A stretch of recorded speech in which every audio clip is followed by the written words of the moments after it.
तेरे इश्क का मुझ पे हुआ ये असर है। तेरे इश्क का मुझ पे हुआ ये असर है।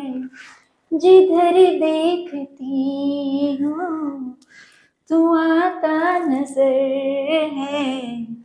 तेरे इश्क का हमें और जीने की चाहत न होती अगर तुम न होते, अगर तुम न होते। कौन ना होते? कौन गा रहा है ये और किसके लिए गा रहा है? आ गया ना याद? जी हाँ, हम उसी बेहतरीन अदाकारा रेखा के बारे में आज फिर से आपसे बात करने जा रहे हैं।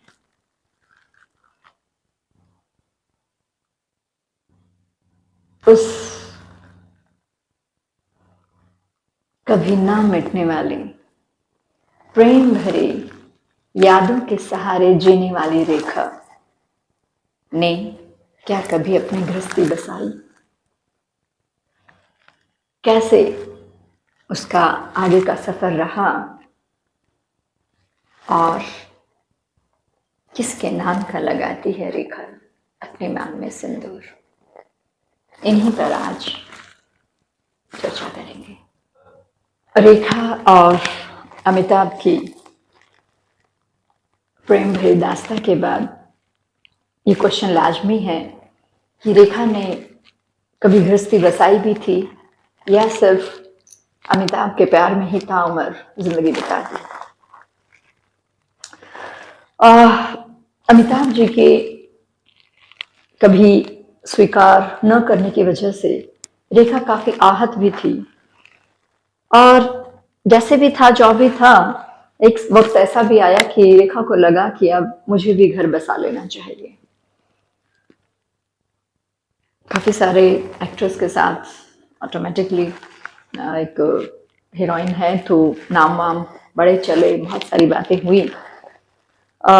लेकिन दिल्ली के एक इंडस्ट्रियलिस्ट थे मुकेश अग्रवाल जी, जिन्होंने रेखा को काफी पसंद किया और दोनों की अच्छी दोस्ती रही। और एक समय आया कि मुकेश अग्रवाल जी ने रेखा को शादी के लिए प्रपोज किया और रेखा शादी के लिए मान भी गई और बहुत ही आनंद फानंद में दोनों ने शादी की। हालांकि इस शादी में दोनों तरफ के ना तो कोई रिश्तेदार शामिल थे ना ही कोई परिवार वाले शामिल थे। दोनों ने शादी कर ली। रेखा प्रॉपर अपनी गृहस्थी बसाना चाहती थी, लेकिन किस्मत में कुछ और ही लिखा था रेखा के। ये शादी रेखा बहुत सही तरीके से चलाना चाहती थी, लेकिन शादी के महज 6 महीने के बाद ही मुकेश अग्रवाल जी ने खुदकुशी कर ली थी। बहुतों ने कहा कि इसमें कहीं ना कहीं रेखा की गलती है जो अपने परिवार को नहीं सहेज पाई, अपने परिवार को। लेकिन एक सच ये भी आया कि वो बिजनेस लॉस में बहुत ज़्यादा चल रहे थे मुकेश अग्रवाल जी, जिसकी वजह से उनका दिमागी संतुलन डिस्टर्ब हुआ और उन्होंने सुसाइड कर लिया। रेखा बहुत टूट गई थी इस शादी के बाद और फिर वही वीरान सी जिंदगी, फिर वही एकाकीपन रेखा की जिंदगी में आ गया। और इसी दौरान 1993 में रेखा की नज़दीकियां विनोद मेहरा के साथ बढ़ी और ये अटकलें भी चली और बहुत सारी बातें आई कि विनोद मेहरा और रेखा ने शादी कर ली है। लेकिन विनोद मेहरा की मदर ने रेखा को कभी बहू के रूप में स्वीकार नहीं किया और इस वजह से विनोद मेहरा ने रेखा से दूरियां बना ली। लेकिन रेखा ने इस बात को कभी स्वीकार नहीं किया। एक इंटरव्यू के दौरान रेखा से जब ये सवाल किया गया तो उन्होंने कहा कि नहीं, विनोद मेहरा और मैं यानी कि रेखा दोनों एक अच्छे दोस्त थे, बाकी और कुछ नहीं। मतलब एक लाजवाब गजब की अदाकारा, बहुत परफेक्ट नृत्यांगना, उनके एक्टिंग की तो कोई और मिसाल दे ही नहीं सकते हैं। प्रोफेशनल लाइफ बहुत ही शानदार, लेकिन जिंदगी का जो सूनापन रेखा ने झेला, और शायद आज भी कहीं ना कहीं वो उस एकाकीपन का शिकार है, महसूस करती है उस अकेलेपन को। रेखा अपनी मांग में सिंदूर लगाती है। बहुत बड़ा सवाल है ये, लेकिन रेखा ने इसे कभी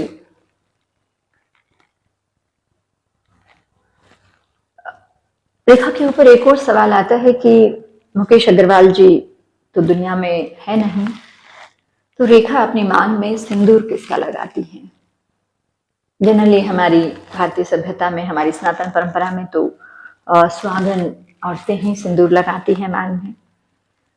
तो ये एक क्वेश्चन हमेशा से बना हुआ है रेखा के लिए। जनरली बहुत बार रेखा से ये पूछा भी गया कि आपकी मांग में ये सिंदूर आप क्यों लगाते हैं। ठीक है, सिंदूर का एक तिलक आप माथे पर लगा सकते हैं, लेकिन पूरी मांग आप भर के रखते हैं, तो इसके पीछे का क्या राज है।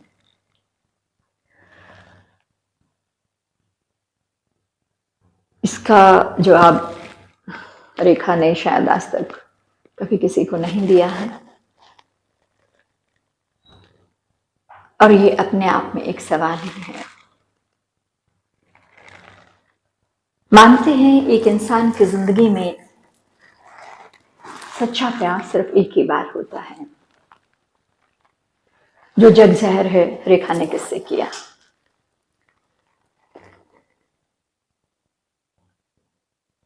लेकिन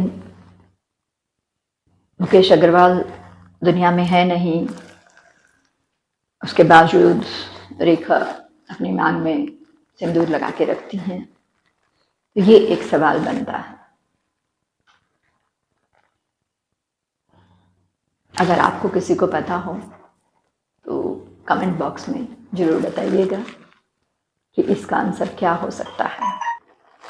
मैं तो बस पत्नी हूँ उनकी, तू साजन का प्यार है, तू साजन का प्यार है, तू साजन का प्यार है।